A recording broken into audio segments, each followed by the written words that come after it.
Ауzu billahi mineşşeytanirracim. Bismillahirrahmanirrahim. Assalamu alaikum wa rahmatullahi wa barakatuhu. Урматтуу бир туугандар, көрөрмандар, Аллах Тааланын сиздерге саламы болгон болсун. Жана пайгамбарыбыз Мухаммад саллаллаху алейхи ва салламдын үй бүлөсүнө салам жана салаваттар болгон болсун. Алдыңыздарда Балыкчы шаарынын Закиене мечитинин имамы Зарылбеков Тилек Эмелбекович, Кудай буйрса, биздин бүгүнкү окуй турган темабыз тууганчылык мамилени кандай кармаш керек. Деги эле тууганчылык мамилеге ислам дини кандай көз карашта, мына ошол боюнча сиздер менен бир аз убакыт сөз кылмакчыбыз. Адегенде пайгамбарыбыз Мухаммад саллаллаху алейхи ва саллам бизге ошол Куранды түшүндүрүп, Курандагы Кудай Таала айтып кеткен сөздөрдүн бардыгын бизге жалпак тил менен, же болбосо Курандагы адамдарга түшүнүүгө кыйын болгон аяттарды пайгамбарыбыз жашоосу менен, сөзү менен көргөзүп кеткен эмеспи? Мына ошонун бирисинде имам Муслим риваят кылган хадисте пайгамбарыбыз саллаллаху алейхи ва саллам мындай деп айтат. Кала Расулуллах саллаллаху алейхи ва саллам: إن الله خلق الخلق حتى إذا فرغ منهم قامت الرحم فقالت هذا مقام العائذ من القطيعة قال نعم. Biz bilебиз, Аллах Таала пенде баласын жаратканда пенде баласына акыларды берген. Акылар деген кандай десе, шариатыбызда акы экиге бөлүнөт. Кудайдын алдындагы бере турган акы бар, анан пенде менен пенде баласынын ортосундагы акылар болуп эсептелет. Ошон үчүн алымдардан сурашканда негизи такыба адам деген ким? Кудайдан корккон адам деген ким дегенде мына ошо эки акыны бирге алып кеткен адам деп айтышкан. Анткени биз көрүп турабыз азыр. Көпчүлүгүбүз Аллахтын алдында акыларды берип атабыз, намаз окуп атабыз, орозо тутуп атабыз, ажылыкка барып атабыз. Алланын акысын бергенге аракет кылып атабыз. Бирок ошол эле учурда пенденин акысын канчалык берип атабыз, мына ошого ой жүгүртүшүбүз керек. Аллах Таала айтат, кыямат күнү Алланын алдында сурак болгондо Аллах Тааланын акысында берилген акыларда Кудай Таала мээрими чоң. Аллах Таала балким сенин бир күн окулбай калганың, же бир каза болуп калган намаздарыңды Алла мээримдүүлүк менен көз жумуп коюшу мүмкүн. Аллах Таала мээримдүү, ырайымдуу. Бирок Аллах Таала пенде менен пенденин ортосунда акыны Аллах Таала пенде кечирмейинче, экөөңөрдүн ортоңуздарда сурак бүтмөйүнчө, акылар алып бүтмөйүнчө Аллах Таала буга киреше албагандыгы Алланын убадасы бар. Ошон үчүн биз пенде менен пенденин акысындагы кандай акылар бар? Деги пенде менен пенденин акысында биз кандай мамиле кылышыбыз керек? Эң биринчи мына ошол тууганчылык мамиле экен, бир туугандар.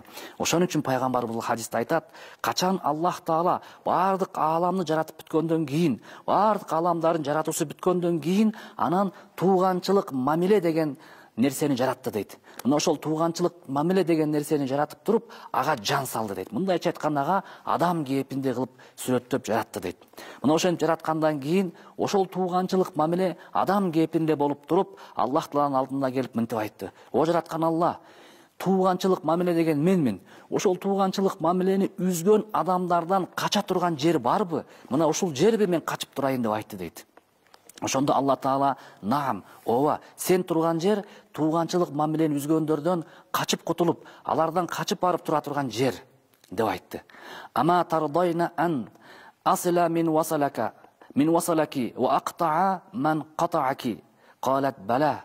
Qala fadaki laki деп айтты. Эгер кааласаң, эгер ошентип коркуп аткан болсоң тууганчылык мамиле үзгөн адамдардан, анда эгер кааласаң, сени менен болгон бекем байланыш кылган адамдарды алар менен мен бекем байланышта боламын. Сени үзүп кеткен, сени тепселеп кеткен, сени карабай кеткен адамдар менен мен алар менен ошондой мамиле кыламын. Эгер ошондой кылсаң, эгер сен ыраазы болсоң мен ошондой мамиле кылайын деди. Тууганчылык мамилени деп айтты. Албетте жараткан Алла ошондой кылыңыз дегенде, Аллах Таала демек ошондой болду деп Аллах эмне кылды? Жооп берди дейт. Караңыздар бир туугандар, бул хадистен биз кандай маани алабыз? Эгерде сен Кудайдын алдында такыба болгуң келсе, Алланын динин бекем кармагың келсе, анда сен бир туугандар менен да жакшы мамиле кылгың, алардын акысын бергениң, аларга кандай мамиле кылыш керек, ошону билимин алышыңыз керек болот. Алар менен такыр кечип салуу, алар менен сүйлөшпөй коюу, алардын чакырган жерине барбай коюу, алар менен такыр мамилени үзүп коюу бул шариатыбызда өзү жок. А мамилесин үзүп коюу, мына бул хадисте келгендей, Алла мен алар менен мамилени үзүп коёмун дейт. Ошон үчүн Аллах Тааланын элчиси пайгамбарыбыз бул хадистен кийин мына ушул аятты окуду. Бисмиллахир-рахманир-рахим. Фахал асайтум ин таваллайтум ан туфсиду фил арди ва туqatti'u архамакум أولئك الذين لعنهم الله فأصمهم وأعمى أبصارهم أفلا يتدبرون القرآن أم على قلوب أفقالها deydi. Akfaluha geçiresizler. Bunun manisi qanday? Allah subhanahu wa ta'lanın elçisi Peygamber sallallahu aleyhi ve sellem okugan ayat aytat, егерде пенде баласы дейт, Allah'ın алдында динин чанып, Allah'ın алдында Allah'ın акысын берүү менен биргеликте пенденин акысын бербей, же Allah'ın акысын да бербей, пенденин акысын да бербей, ыйман жолун чана турган болсо, Аллаларга айтып атат, алар бул дүйнө жүзүндө бузукулук кылышып, туугандар менен мамиленин үзүнү башташат дейт. Эң биринчи иши бузукулук, анын ичинде эң биринчи кылган иштери тууганчылык мамиленин үзүшөт дейт. Алар дейт, Аллах таала аларга каргыш кылган дейт, ошондой кылган иштери адамдарга дейт. Көздөрүн сокур кылып, көөдөндөрүн сокур кылып, кулактарын эмне кылып салган, угууну алып салган Аллах таалам дейт. Балким алар ойлонуп көрүшпөйбү Куранга дейт. Жана жүрөктөрүнө бир ачкыч кылып, ой пикир кылып, бир пикирге келишпейби деп Аллах таала эмне кылып атат? Адамдарга ошондой суроо салып жатат. Башка бир хадисте пайгамбар айтат: "Ла ядхулул жанната кати'a" дейт. Тууганчылыкты үзгөн адам бейишке кирбейт дейт. Демек, адам баласы бейишке кирүүнү, дегеле бул жашоодо бейиштегидей жашоону, акыретке барганда бейишке кирүүнү кааласа, анда тууганчылык мамилени үзбөсүн дейт. Тууганчылык мамилени үзсө, Аллах тааланын элчиси дейт, бейишке кирбейт дейт. Мунун мааниси кандай десе, мунун мааниси үчөө дейт. Биринчиси, адам жакшы эле адам, жакшы эле инсан, Кудайдын алдында ыраазы кылууга аракет кылып жашайт. Бирок тууганчылык мамиледе өтө начар болгон болсо, анын бейишке кирүүсү кечигет дейт. Кечигип гана кирет дейт. Балким акырында кирет деген кээ бир аалымдар бар. Экинчиси, эгер ал өтө жаман начар адам болгон болсо, Кудай тааланын алдында наразы кылган адам болгон болсо, ошол эле учурда, көпчүлүк учурда туугандарына мамилесин начар кылган болсо, анда Кудай сактасын, Аллах тааланын жазасын толуктоо берип туруп, андайын бейишке киргизет дейт. Үчүнчүсү, эгерде ал тууганчылык мамилени үзүүнү адал дей турган болсо, бул мен үчүн адал, бул мен үчүн сооптуу иш дей турган болсо, Кудай сактасын, андай адамдар Кудайдын алдында капырлык кылыштыр деп Пайгамбар саллаллаху алейхи вассаламдын мураскерлери, аалымдар бизге ушинтип чечмелеп беришет.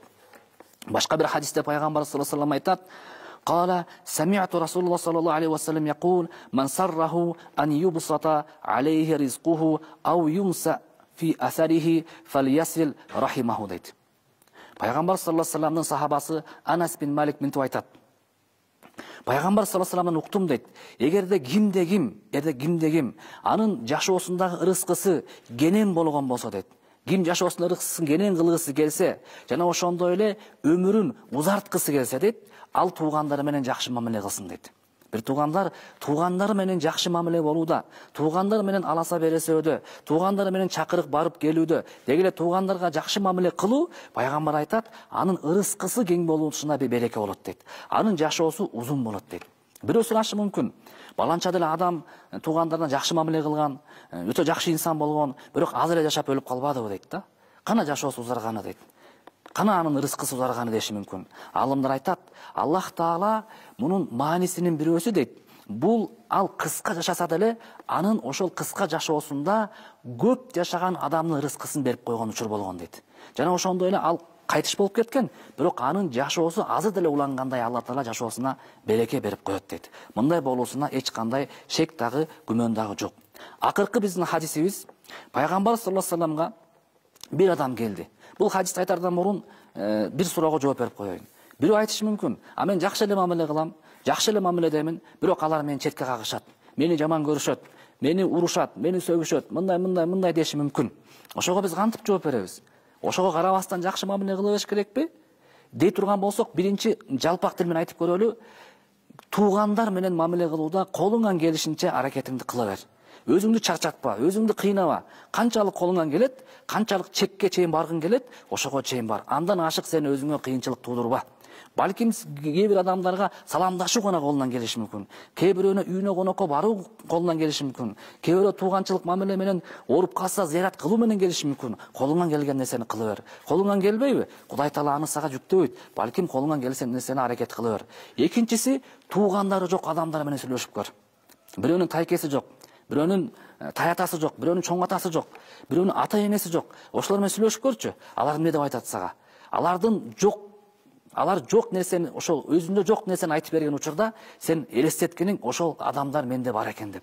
Сен ошол бир туугандарың убактылуу эле. Бүгүн бар, эртең жок болот. Демек ошонун кадырын билип, алар менен жакшы мамиле түзүп, ошолор менен бекем байланышты куруп алганы деп айткыбыз келет. Андан кийин пайгамбар саллаллаху алейхи вассаламга бир адам келип, "О Аллахтын элчиси" дейт. "Я Расулуллах, иннали карабатан асилухум ва яктауни" дейт. "О жараткан Аллахтын элчиси, менин туугандарым бар. Алар менен аракет кылгым келет. Аракет кылып алар менен мамиле кылгым келет, бирок алар мени үзүп салышат" дейт. Экинчисинде "Ва ахсину илейхим ва юсиуна илейя". Мен аларга өтө жакшы мамиле кылам. Аларга көптөгөн белектерди берем дейт, бирок алар мага өтө начар мамиле кылышат дейт. "Ва ахлум анхум ва яжхалуна" дейт. "Алейя. Мен аларга адеп ахлакты өтө жумшак кылам, сабырдуу болом" дейт. Бирок алар мага тескерисинче адепсиз кылышып, мен ачуума тийишет дейт. Факала, "Эмне кылам о Аллахтын элчиси? Кандай кылышым керек? Сиз тууганчылык мамилени үзбөй деп атасыз" деп айтты дейт. Ошондо пайгамбар саллаллаху алейхи вассалам айтты: "Ла ин кунта кама култа факааннама тусифхум алмалла" дейт. Эгер сен айткандай болгон болсо бул иш, анда чындыгында сен алардын оозуна ып-ысык болгон чокту салыптырсың дейт. "Вала язалу ма'ака миналлахи захирун алейхим ма думта ала залик". Сен ушундай жакшы мамиле кыла бер. Сен ошондой мамиле кылганча жараткан Кудай Таала сенин жардамыңда болот дейт. Качан аларга сен ошондой мамиле кылганча дейт. Мунун маанисин алымдар айтышат, сен алардын оозуна ысык чок салыптырсың дегендин мааниси, алар сага жаман мамиле кылабыз деп атышат. Бирок тескерисинче ысык чокту адамдын оозуна салганда, адам өзүнө өзү зыян болуп, ошол зыян нерсени канчалык татат да, кыйналып, алар өзүнө кыйынчылык кылып атышат дейт. Алар өз сага эмес, өзүлөрүнө зыян кылып атышат дейт. Балким сен аларга жакшы мамиле кылып атасың, сенден кетпесин дейт. Сен кыла бергениң Кудай Таала сени менен болот дейт. Алар өзүлөрүнө зыян тартып атышат, алар акыретте өзүлөрүнө гана мүшкүл иш кылып алган болот дейт. Бир туугандар, мына ушу менен биз кыскача ислам динибизде туугандар менен болгон мамиле кандай экендигин жараткан Аллахтын элчиси пайгамбар саллаллаху алейхи вассаламдын өзүнүн берекелүү хадисинен окуп кеттик. Мындан жыйынтык келип түштү бизге. Биз Кудайдын алдында Аллах Тааланын акысын менен берүү менен биргеликте, пенделердин акысын берүү менен биргеликте дагы экөөнү бир кылып жашашыбыз керек экен бир туугандар. Мына ошондо алымдар айтмакчы, адам баласы Кудайдын алдында таква, адам баласы Кудайдын алдында Кудайдан корккон инсан деп мына ушуну айтабыз деп алымдар айтышкан. Алла субханаху ва таала бардыгыбызга дин менен, ыйман менен жана ошондой эле эли жерибизге ичинде тынччылык менен бардыгыбызга Кудай Таала бекем түшүнүк менен жашашка насип кылган болсун. Алла Таала бардыгыбызга, эли жерибизге, мамлекетибизге береке, тынччылык берген болсун. Көрүшкөнчө Алла Таалам сак саламатты кылган болсун. Ассаламу алейкум ва рахматуллахи ва баракатуху.